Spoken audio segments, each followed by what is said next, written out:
Hello बच्चों, so the question here is a passage based question and the statement says answer the question on the basis of your understanding of the following passage and related studied concepts. तो passage देखो क्या कह रहा है.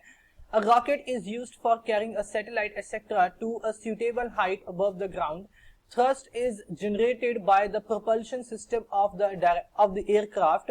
For every action there is an equal and opposite reaction. The fuel in the rocket is burnt and the exhaust gases are made to escape in the downward direction through a narrow nozzle. As a reaction, rocket moves upward.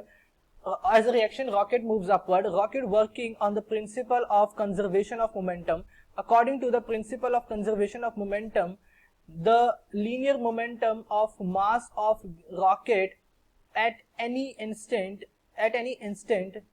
must be equal to the vector sum of the linear momentum of rocket and the linear momentum of exhaust gases as the exhaust gases escape.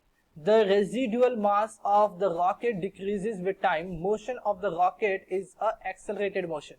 तो देखो question क्या है, how is the mass of rocket related to the mass of gases it expels. So option A है mass of rocket is greater than the mass of gases it expel.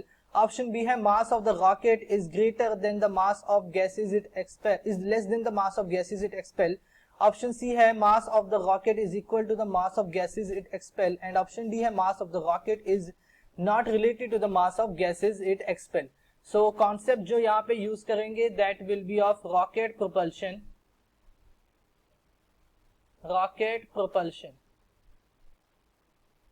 अब देखो होता क्या है यहाँ पे, देखो इसने स्टेटमेंट में देखो क्या बोला, इस पैसेज में इसने एक लाइन में बोला कि हम यहाँ पे किसका कौन सा लॉ यूज करते हैं, प्रिंसिपल जो हम यहाँ पे यूज करते हैं that is law of conservation of momentum. Law of conservation of momentum.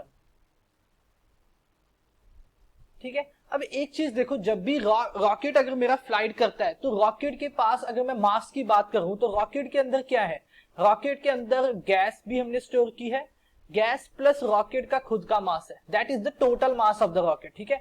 और रॉकेट का खुद का मास है that will be equal to total mass of rocket. ठीक है. जिसमें रॉकेट का मास जो होता है वो ज्यादा होता है as compare to the mass of the gases. ठीक है. तो यहां पे अगर मैं रिलेशन बताऊं कि अगर मैं यहाँ पे बात करूं कि between the mass of the rocket and the mass of gases it expel, तो देन इट इज ऑब्वियस कि मास of rocket is greater than the mass of gases it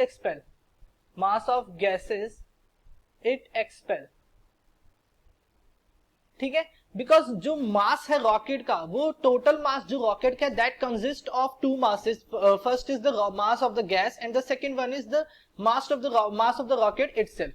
ठीक है. तो हम कह सकते हैं जो रॉकेट का मास है that is greater than the mass of gases it expel. ठीक है. तो ऑप्शन कौन सा सही होगा, ऑप्शन ए हमारा करेक्ट होगा. I hope you understand it well. Thank you.